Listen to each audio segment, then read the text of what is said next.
छू लेना, पांचवी कौन सी है वो बताए यार, देख जरा चेक कर, मेरे दिमाग से निकल गई है। पांचवी कड़ी है, पांचवी कड़ी है, बताओ बताओ, देखो दिमाग से निकल गई है। हाँ, स्मेल करना, सूंघ लेना, सूंघना। Thank you. तो देखना, छू लेना, सुनना, अपना टेस्ट कर लेना और सूंघ लेना, ये 5 है। यहां पर श्री कृष्ण ने 6 इंद्रियों का जिक्र किया है।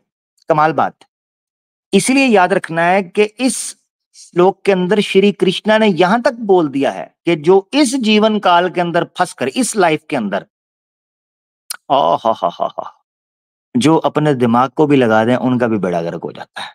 और जी आपके सामने पढ़ा, मामेवांशो जीवलोके जीवभूत सनातनः भूत सनातनः मनःषष्ठानीन्द्रियाणि प्रकृतिस्थानि कर्षते। श्री कृष्णा कहता है इस जीवन काल में जितने लोग इस जीवन के अंदर मौजूद हैं, जिनका भौतिक शरीर है, वो मुझसे ही निकले हैं, मेरा वंश है। माम माम है वांशो, तो श्री कृष्णा कहता है मेरा वंश है जितने भी जीव लोक हैं और जीव भूत यहां पर मौजूद हैं, सनातन पुराना, यानी जो मेरा वंश है। यानी श्री कृष्ण यहां पर अपने आप को एक आत्मा के तौर पर, परमात्मा के तौर पर पेश कर रहे हैं। तो श्री कृष्ण कह रहे हैं जितने जीव लोग मौजूद हैं और जितने भौतिक शरीर मौजूद हैं, ये मेरा अंश है, सनातन। सनातन, ये सनातन धर्म की बात नहीं हो रही, यहाँ गुण बताया जा रहा है। सनातन का मतलब है इटरनल, पुराने, जिसका कोई आदि नहीं, कोई अंत नहीं, आरंभ नहीं, शुरू से। मगर यहां एक शब्द बोला है षष्टानी। षष्टानी का अर्थ होता है संस्कृत के अंदर 6, और इंद्रियानी, ये भी प्लूरल है, 6 हिस्से, 6 सेंसेस, 6 इंद्रियां। तो यहां पर दिमाग को भी श्री कृष्णा ने ऐड किया। अब मुझे बताओ, यहां पर जो मैं वर्ड यूज करना, क्यों मैं ये पेश कर रहा हूं, उसको आपने समझना है। याद रखें, इस लाइफ के अंदर अगर आपको कोई चीज गेन करनी है ना, तो वो सेंसेस के जरिए हो सकती है ना, ऑब्वियसली। ये मेरा पॉइंट है। अगर भगवत गीता का फोकस सिर्फ और सिर्फ यही लाइफ होता, तो श्री कृष्णा कभी आपको षष्टान इंद्रियानी, 6 सेंसेस यूज करने का लिए कहती। अब यहां जो 6th सेंस यूज करने का कहा गया है, उसको 2 प्रकार लोग ले लेते हैं, ठीक है। मगर आमतौर पर जो लिया जाता है वो लिया जाता है आपका इंटेलेक्ट, आपका दिमाग। अब श्री कृष्ण क्या कह रहे हैं, कहते हैं वो लोग यानी सारे बनाए हुए तो मेरे हैं, जितनी मटेरियल दुनिया आपको नजर आ रही है वो मेरी बनाई हुई है। मगर यहां जिन लोगों के पास 6 इंद्रियां है ना, ये 5-6 सेंसेस हैं, 6 सेंसेस, और उन 6 सेंसेस को रखा गया है प्रकृति स्थानी। यहां शब्द यूज हुआ है, दूसरी लाइन में व्हाइट कलर का आपको नजर आ रहा है, प्रकृति स्थानी। प्रकृति का मतलब है मैटर, मैस, मैटर, ये जो आपको नजर आता है इर्द गिर्द फैले हुए फिजिकल चीज, स्थानी।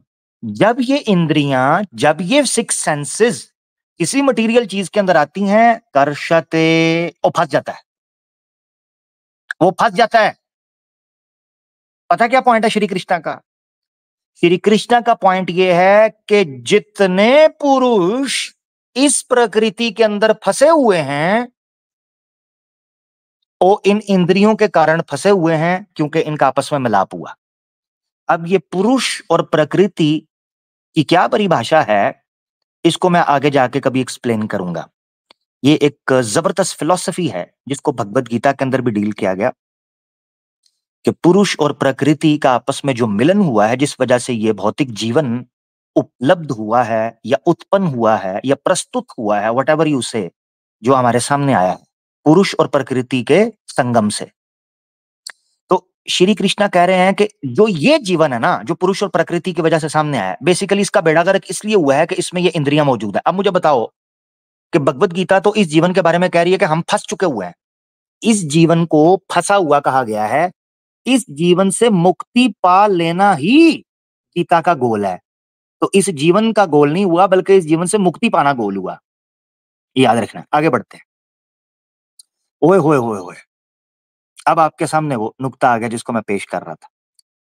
यहां से शुरू होने लगा है कि मैंने पहले आपको बताया भगवत गीता इस जीवन के बारे में क्या कहती है। तो भगवत गीता मिज़री कहती है, इसको स्ट्रगल कहती है, इसको फँस जाना, दुःख, परेशानी, पीड़ा, रोग और गम कहती है। व्हेयरएज़ आफ्टर लाइफ के बारे में श्री कृष्ण क्या कहते हैं, अब यहाँ से वो पॉइंट शुरू होने लगा भगवत गीता का। 13 का 24 ये आपने पढ़ना है। 13वां अध्याय वो बड़ा ज़रूरी है। 13वां अध्याय इस एतबार से कि यहाँ एक फिलॉसफी है जिसको डिटेल में डिस्कस किया गया है। वही जो मैंने आपको बताया पुरुष, प्रकृति और उनका आपस में संबंध, जिस वजह से ये भौतिक जीवन का आरंभ हुआ है। तो 2 चीज़ों का आपस में मिलन और उसके बाद चीज़ निकलना। अब आपने ये देखना है श्री कृष्ण क्या कहते हैं। कौन बंदा है जो इस मुक्ति को पा सकता है और मोक्ष को पा सकता है? कितना अजीबो-गरीब है, इसको आपने समझना है। क्यों अजीबो-गरीब है? क्योंकि यहाँ एक कॉन्ट्रडिक्शन छुपा हुआ है। अभी नहीं बताऊँगा। आगे चल के आहिस्ता-आहिस्ता पता चलेगा। हो सकता है हम एक पूरी सीरीज़ कर दें या एक एपिसोड कर दें भगवत गीता में कॉन्ट्रडिक्शन, तो उस वक़्त मैं इन सवालात को लेकर आऊँगा।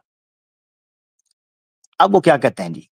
वो कहता है वेत्ति य एवं वेत्ति पुरुषं प्रकृतिम च।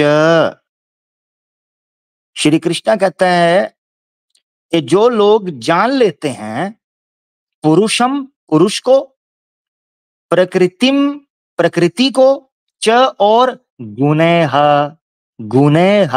इन दोनों के गुणों को, सह सर्वथा वर्तमानोपि न स भूयो भी जा क्या है भूयो भी जायते। ठीक हो गया। सर्वथा वर्तमानोपि न स भूयो भी जायते। श्री कृष्ण साहब ये कह रहे हैं कि जेड़ा बंदा नंबर 1 पुरुष को, नंबर 2 प्रकृति को और च गुणेह जो इनके गुणों को भी, आपस में इनके संबंध को और आपस में इन दोनों की नेचर को जो बंदा जान लेता है, वो बंदा है जो फिर दोबारा कभी इस दुनिया के अंदर नहीं आ सकता। क्यों ये श्री कृष्ण ने कहा? क्योंकि पीछे ये सारी चीजें मौजूद हैं कि जो इस जीवन में आया उसको दुख मिलेगा। इसका मतलब ये है कि श्री कृष्ण अध्याय 13 के 24 में ये कह रहे हैं कि इस जीवन से अपने आप को फटाफट निकालो, मुकाओ रोला, ताकि दोबारा यहाँ ना आना पड़े। ये सबूत है इस चीज की तरफ। और इसमें श्री कृष्ण ने शर्त क्या रखी है? ये श्लोक बेसिकली मैंने पेश क्यों किया है, इसके पीछे रीजन है। उसके पीछे रीजन ये है कि यहाँ एक फिलॉसफी है जिसकी तरफ इशारा किया गया। पुरुष, प्रकृति और इनके गुण। प्रकृति के गुण जो है ना वो 3 प्रकार के हैं। प्रकृति के अंदर पुरुष के मिलने से जो गुण उत्पन्न होते हैं वो 3 प्रकार के हैं। ये मैंने आपके सामने पहले भी रखे थे। सत्व और रजस और तमस।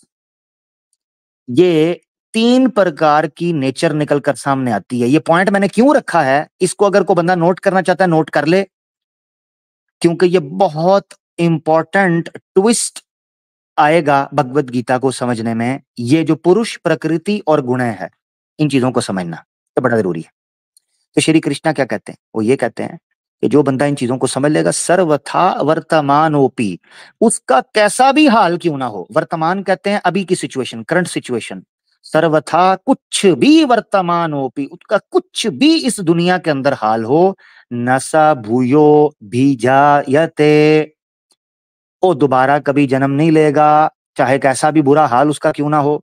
श्री कृष्ण का फुल फोकस ये था कि अगले जीवन के अंदर आपको कैसे बेहतर बनना है, ना कि इस जीवन के अंदर। आगे बढ़ते हैं। ये बहुत इंपॉर्टेंट है इस एतबार से भी कि श्री कृष्ण आपको बताएंगे कि आफ्टर लाइफ क्यों इंपॉर्टेंट है। मैंने आपको पहले बताया कि श्री कृष्ण के नजदीक ये जीवन दुख है, रोग है, पीड़ा है, अलम है, गम है, मिजरी है, पेन है, डिस्टर्बेंस है, मेस है, क्योस है। ये सारी चीजें इस जीवन के अंदर हैं। अब श्री कृष्णा ने सिर्फ इस जीवन के अंदर नहीं बात की, श्री कृष्णा ने कहा जितने भी भौतिक लोग मौजूद हैं, आ ब्रह्मा भुवना लोकाः। अब श्री कृष्णा कह रहे हैं यहां तक के जितने ऊपर के लोग हैं, यहां तक के कहां के, आ ब्रह्मा भुवना, यहां तक के ब्रह्मा का लोक भी जो है, सबसे ऊपर का लोक जो है, उन सब के अंदर पुनरा वर्तिनो अर्जुन। श्री कृष्णा कहते हैं जितने लोकों में चले जाओगे सब में दोबारा पैदा होकर वापस आना पड़ेगा। क्या मतलब है कि श्री कृष्णा के नजदीक ये जीवन एक सजा है, दंड है। अगर आपने इस चक्रव्यूह से बचना है तो श्री कृष्णा जी बताइए क्या करें, आप ही बताएं, हमें कुछ समझ नहीं आ रहा। तो श्री कृष्णा कहते हैं मामुपेत्य, याद आया, फिर दोबारा श्री कृष्णा ने कहा मामुपेत्य, सारों का, श्री कृष्णा लिटरली कह रहे हैं सबके पीछे चलोगे तो बेड़ा गर्क हो जाएगा, दोबारा आना पड़ेगा। यहां पर जो वर्ड मैंने रेड हाईलाइट किया है उसके पीछे रीजन है लोका, ये प्लूरल है लोक का, इसका मतलब है सारे लोग, इस ब्रह्मांड के अंदर जितने लोग हैं, चाहे स्वर्ग ही क्यों ना हो, परलोक ही क्यों ना हो, सबके अंदर से दोबारा आपको वापस आना पड़ेगा, सिर्फ एक।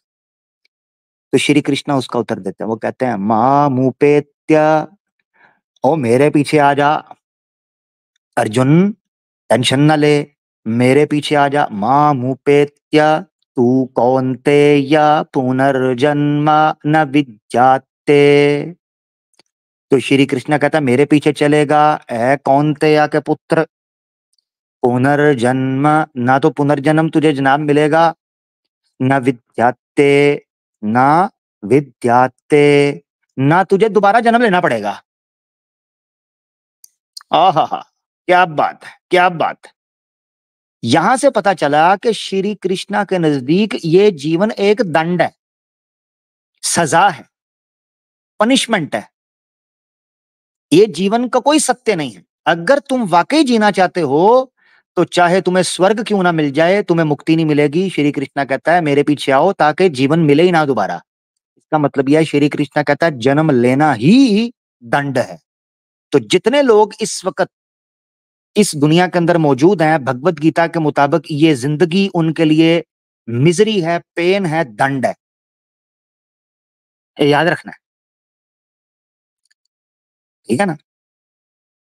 सिर्फ ये कि आप दोबारा कभी पैदा ना हो, तो इसका मतलब है भगवत गीता आफ्टर लाइफ की बात करती है, दिस लाइफ की बात नहीं करती, क्योंकि इस लाइफ को वो दंड मानती है, इस लाइफ को पेन और मिजरी और क्योस और मेस मानती है और कुछ नहीं मानती। आगे बढ़ते हैं। ओह ओह ओह, अति उत्तम, 8 का 20, मैंने इसलिए आपको बताया था, 8 का 16 आपने पढ़ लिया, अब 8 का 20 देखें।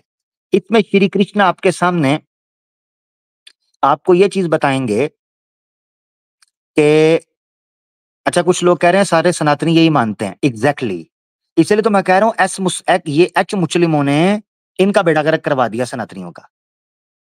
मैं कह रहा हूं सनातनियों को चाहिए था कि मेरे साथ मिलकर कहते हैं कि ओए उल्लू के पट्टे पोस्ट डिलीट कर, तेरा क्या लेना देना है, पोस्ट डिलीट कर। हम तो मानते ही नहीं है कि भगवत गीता इस लाइफ की बात करती है, भगवत गीता तो आफ्टर लाइफ की बात, देखो वेद जिस लाइफ की बात करती है इसमें कोई शक नहीं, वेद इस जिंदगी की बात करती है, भगवत गीता इस जिंदगी की बात वो कहती है, निकलो यहां से आगे बढ़ो। इन उल्लू के पठों ने सनातनियों को मरवा दिया, और सनातनी सिर्फ इस्लाम, यकीन करो सनातनी को भी अंदर से पता है कि उन्होंने हमारी खाचा है, चवल मारी है, इन्होंने चवल मारी है, सनातनियों को भी पता है। मगर अब इस्लाम की नफरत में सपोर्ट भी करना है एक्स मुस्लिम्स को, लिहाजा कह नहीं सकते, ये है सारी गेम। अब सुने जी, भगवत गीता क्या कहती है, 8 का 20, ये बहुत प्यारा श्लोक है, मैं वाकई ये बड़ी जबरदस्त हकीकत श्री कृष्णा ने यहाँ पर रखी है। तो श्री कृष्णा क्या कहते हैं 8 के 20 में, कहते हैं परस्तस्मात्तु, परस्तस्मात्तु भावो भावोन्यो, क्या बात। अच्छा, यहां से ये चीज शुरू हो रही है कि श्री कृष्ण आपको बताने लगे हैं आसान शब्दों में कि एक है ये दुनिया जो नजर आ रही है, और कई ऐसी दुनियाएं जो नजर नहीं आ रही। इसका नुक्ता यहां पर श्री कृष्ण ने रखा है, परस्तस्मात्तु भावोन्यो व्याक्तो व्याक्तात् सनातनः। श्री कृष्णा कह रहे हैं एक तो वो दुनिया है जो तुम्हें नजर आ रही है, मगर अन्यो, ये जो रेड कलर का हाईलाइटेड है अन्यो, मगर दूसरी है व्याक्तो व्याक्तात सनातनः, जो ऐसी दुनिया है जो नजर नहीं आ रही, अभी तक किसी के सामने नहीं है, मगर है हमेशा से।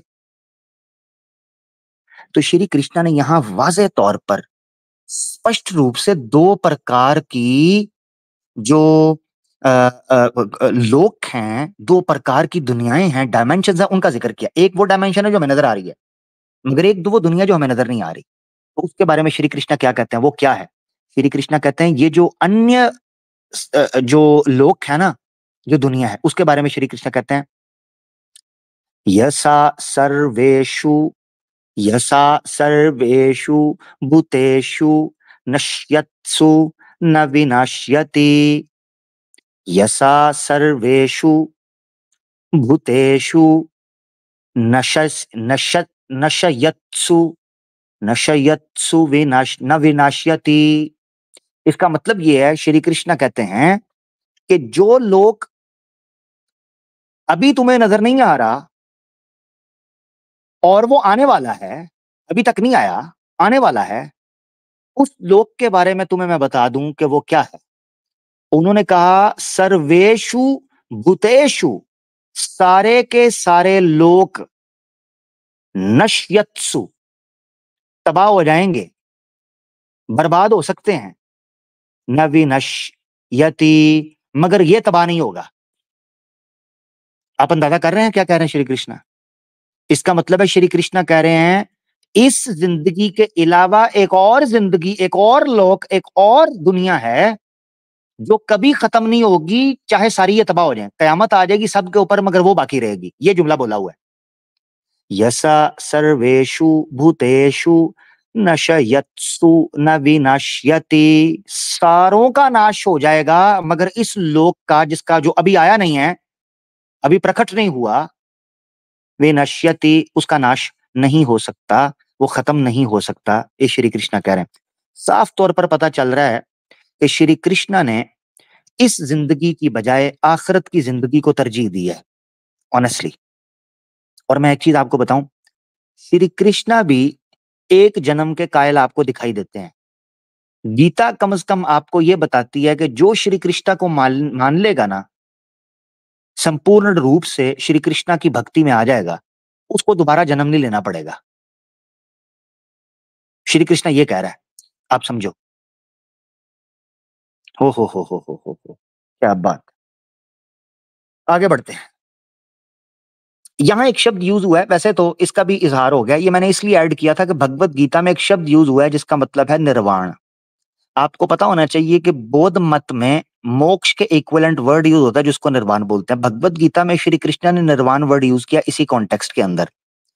तो भगवत गीता 5:6 के अंदर काम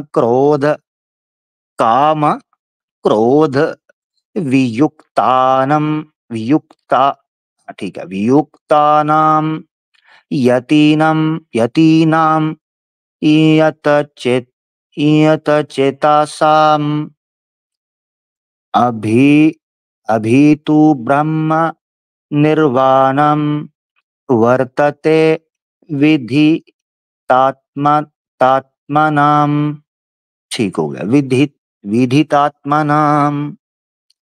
श्री कृष्णा साहब कह रहे हैं कुछ सन्यासी ऐसे हैं जो काम क्रोध से आगे निकल गए हुए हैं, काम क्रोध उनको प्रभावित नहीं करता, उससे आगे निकल चुके हुए हैं। और उसके बाद वो कहते हैं कि उन्होंने इतनी मेहनत की, तपस्या की, और अपने दिमाग को यत चेतासाम, मैंने आपको बताया था ये जो चेतना है, ये दिमाग को एक्टिव करना है। तो वहां जिस चेतना को रोका जा रहा था वो ब्रह्मित बुद्धि थी। ऐसी बुद्धि, ऐसी चेतना जो ब्रह्मित हो, यानी बुरी कामों में, दुनिया के कामों में लगी हो। यत चेतासाम, ये जो यहाँ कहा गया यत यत चेतासाम, इसका मतलब ये है कि आप इंटेलेक्चुअली इतने एक्टिव हो चुके हो कि आपको अपना और ईश्वर का, यानी पुरुष और प्रकृति का पता चल चुका हो, दोनों चीजों का इल्म हो चुका हो। तो यहां से आपको मिलता है ब्रह्म निर्वाणम, निर्वाण मिलता है, वर्तते विधितात्मान तात्मनाम, तो आपको निर्वाण मिलता है जो कि आजाद कर देता है आपको दोबारा जन्म लेने से, दोबारा पैदा होने से इस जीवन जीवन के अंदर। तो बहरहाल ये उससे इक्विवेलेंट मिलता जुलता एक श्लोक है जिसको मैंने पेश किया था। काम क्रोध, काम का मतलब होता है लस्ट होना, डिजायर होना, और क्रोध या लालच भी कर सकते हैं। क्रोध का मतलब होता है किसी चीज के बारे में जेलसी हो जाना, एंगर, गुस्सा, ये सारी चीजें।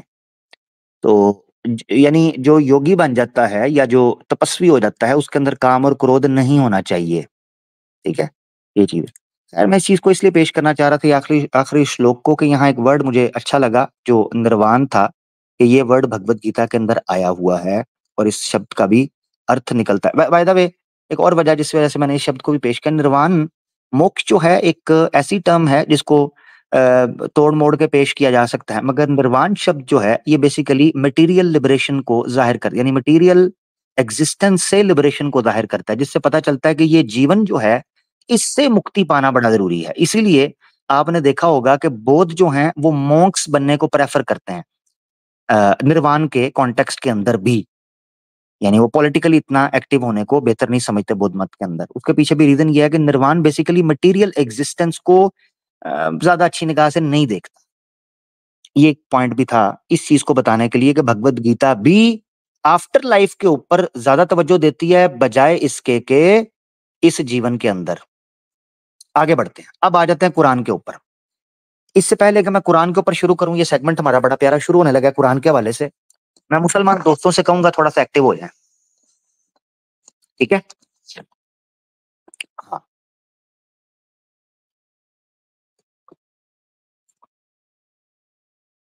अच्छा जी, पॉइंट था हमारा ये जिंदगी वर्सेस आफ्टर लाइफ। ठीक है, आमतौर पर कुरान के बारे में ये मशहूर करते हैं एक्स मुस्लिम्स कि कुरान सिर्फ और सिर्फ कहता है अपनी आखिरत की तैयारी करो, अपनी आखिरत की तैयारी करो, दुनिया में कुछ ना करो, छोड़ छाड़ के बैठ जाएंगे, ये कुछ भी नहीं करेंगे। अच्छा, सबसे अजीब बात यह है, फोबिया का सबसे बड़ा मसला पता है क्या है? फोबिया का फोबिया का सबसे बड़ा मसला ये होता है कि जब किसी को इस्लामोफोबिया होता है ना, उसका नरेटिव इंटर कॉन्ट्राडिक्टरी होता है, इंटरनली कॉन्ट्राडिक्शन करता है। एक तरफ हमें ये कहते हैं कि मुसलमानों को अगर छोड़ा तो ये मुगलों की तरह हम पर हुकूमत कर लेंगे, और एक तरफ ये कहते हैं कि मुसलमान तो सोचते ही सिर्फ आखिरत की जिंदगी, इस दुनिया का सोचते ही नहीं है। उल्लू के पट्टो, हुकूमत इस दुनिया में करेंगे या क़यामत के बाद करेंगे? तो एक बात कर लो, कोई एक बात कर लो, तुम्हारा नरेटिव टिकता कोई नहीं। हम्म, कभी तुम हम पर लव जिहाद ठोकते हो, लव जिहाद इस दुनिया में करेंगे या जन्नत में जाके करेंगे अगली दुनिया में? यानी फोबिया का सबसे बड़ा मसला ये है कि इनको पता, मैंने इसलिए कहा हुआ है कि इस्लामोफोब्स का और एक्स मुस्लिम्स का और इन सनातनी इस्लामोफोब्स का हाल है उस गरीब की चद्दर की तरह कि ठंड के अंदर अगर सर ढांपे तो पाँव नंगा हो जाता है, पाँव ढांपे तो सर नंगा हो जाता है। ये मसला है। इसीलिए आप देखेंगे कि इनका कोई सर पैर नहीं होता, इस्लामोफोब्स का कोई सर पैर नहीं, कोई बात उधर कोई बात उधर। तो अब हम समझ लगे कुरान क्या कहता है।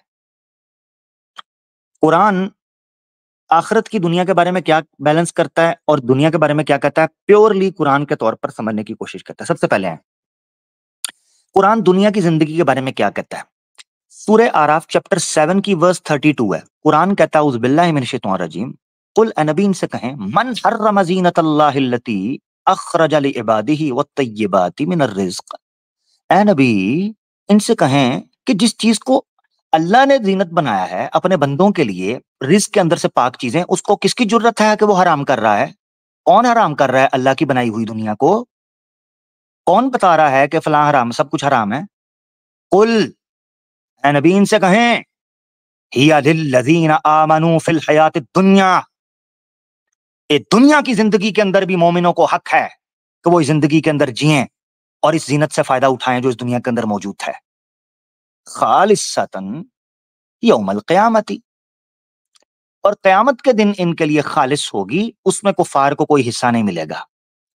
तो याद रखें, अब एक मोमिन के लिए भी दुनिया को बरतना उतना ही ज़रूरी है जितना एक काफ़िर के लिए।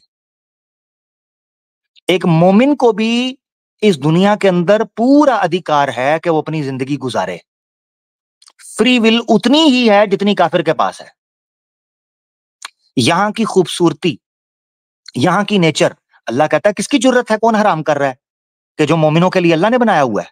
ज़ीनतल्लाहिल्लती अखरज लिइबादिही, जो उसने अपने बंदों के लिए निकाली थी। कौन उसको हराम कर रहा है? सूरह बकरा की आयत 201 में अल्लाह फरमाते हैं, वमिनहुम मन यकूलू रब्बना आतिना फिद दुनिया हसनतन, और हमारी दुआ, और खच वाले तुझे शर्म नहीं आई? और एक्स मुस्लिमों, तुम लोगों को शर्म नहीं है? अगर वाकई तुम मुसलमान होते, सुबह शाम ये दुआएं पढ़ते हैं, रब्बना आतिना फिद दुनिया हसनतन व फिल आखिरति हसनतन व क़िना अज़ाबन नार। ए अल्लाह, हमें इस दुनिया में भी अच्छा अता कर, हमें आखिरत में भी अच्छा अता कर, और हमें अजाब, आग के अजाब से बचा। हम तो दुआएं मांगते हैं, सुबह शाम बच्चा बच्चा दुआएं मांगता है। तो कुरान बैलेंस पैदा करता है। बैलेंस अभी बताऊंगा आगे चल के कि कुरान कौन सी दुनिया की जिंदगी को मना करता है, किस किस्म की जिंदगी को, वो मैं बताऊंगा। मगर यहां यह समझना है कि कुरान कहीं भी आपको दुनिया की जिंदगी को बरतने से मना नहीं करता। आगे देखें, मूसा अलैहिस्सलाम का कॉल सूरह आराफ में आयत नंबर 156, चैप्टर 7 156 में मिलता है। वक्तुब लना, मूसा अलैहिस्सलाम, वक्तुब लना, अल्लाह हमारे लिए लिख दे, फी हादिहि दुनिया हसनतन व फिल आखिरा, अल्लाह हमारे लिए लिख इस दुनिया के अंदर भी अच्छी चीज, बेटर लाइफ, व फिल आखिरती, आखिरत में भी। एक मोमिन सिर्फ इस जिंदगी को हासिल करने के लिए अपनी आखिरत का सौदा नहीं करता, यह फर्क है। लो भाई, अकबर अलाहाबादी भी कम वक्त के इस टाइम याद आता है। असल चीज क्या है मुसलमान की? हैं जी, एक मुसलमान सौदा नहीं करता, वो क्या है? अकबर अलाहाबादी साहब क्या कहते हैं? हाँ, दुनिया में हूं, दुनिया का तलबगार नहीं हूं। अब ये सुन लो, कुरान किस आफ्टर लाइफ की बात करता है और किस दिस लाइफ की? तो अकबर अलाहाबादी कहते हैं, दुनिया में हूं, दुनिया का तलबगार नहीं हूं, बाजार में हूं, लेकिन मैं खरीदार नहीं हूं। ये कहा आपने? बाजार नहीं, बाजार से गुजरा हूं, खरीदार नहीं। दुनिया में हूं, दुनिया का तलबगार नहीं हूं, बाजार से गुजरा हूं, खरीदार नहीं हूं। जिंदा हूं मगर जीस्त की लुत्फ लज्जत नहीं बाकी। जिंदा हूं मगर जीस्त का क्या है, मगर जीस्त का लुत्फ नहीं बाकी, हर चंद के हूं होश में होशियार नहीं हूं। ये है मोमिन। मोमिन की जिंदगी ये है दुनिया के बारे में। एक कुरान ये कहता है, ये दुनिया में हूं, दुनिया का तलब गार नहीं हूं, बाजार से गुजरा हूं, खरीदार नहीं हूं। आगे बढ़ते हैं। अकबर अलाहाबादी साहब ने बड़ी प्यारी गजल की है, सुनने वाली। ये गजल बड़ी जबरदस्त है, इसको कभी मौका मिले तो पढ़िएगा। तो अक्तुब लना फी हादिहि दुनिया हसनतन व फिल आखिरती, आखिरत में भी हमें बेहतर अता कर, हमें दुनिया में भी बेहतर अता कर। ये मूसा अलैहिस्सलाम ने कहा। इब्राहिम अलैहिस्सलाम ने क्या कहा? 16 का 122 पढ़ें आप, चैप्टर 16 वर्स 122। वो अल्लाह ताला फरमाते हैं, व आतैनाहु फिद दुनिया हसनतन, इब्राहिम अलैहिस्सलाम को अल्लाह ने दुनिया में भी अच्छा अता किया था। व इन्नहु फिल आखिरति लमिनस सालिहीन, कि अल्लाह ताला का फजल था कि दुनिया में भी बेहतर, आखिरत में नेकों में से। ये है बैलेंस, ये है बैलेंस। ठीक है, अब आगे बढ़ते हैं। असल में ये आयतें इस्लामोफोब्स को कभी पढ़ाई सिखाई नहीं जाती हैं, उनको बताया नहीं, उनका कसूर नहीं है। इस्लामोफोब से भी क्या गिला शिकवा है, हमारे मुसलमान ही बेचारे कुरान को पढ़ें, बड़ा जरूरी है कुरान को पढ़ना और उसको समझना। अल्लाह ताला मौका दे सबको, तौफीक दे। तो आगे बढ़ते हैं, ये होगी दुनिया की जिंदगी के बारे में। अब बढ़ते हैं, कुरान आपको क्या सिखाता है? कुरान आपको कहता है सिर्फ ये है कि सांस नहीं लेना जैसे जानवर लेते हैं। जिंदा तो जानवर भी हैं, जीवन तो जानवर भी बता रहे हैं। This life is for animals as well. इस्लाम आपको नेक्स्ट स्टेप सिखाता है। इस्लाम कहता है लीड दिस लाइफ, सिर्फ जीना नहीं है, जीना का ढंग सिखाना है। हाँ, कि दो वक्त की रफ्तार बदलने के लिए मैंने मजबूर जबानों को नवा बख्शी है, कजकलाहों की रऊनत का उड़ाया है मजाक,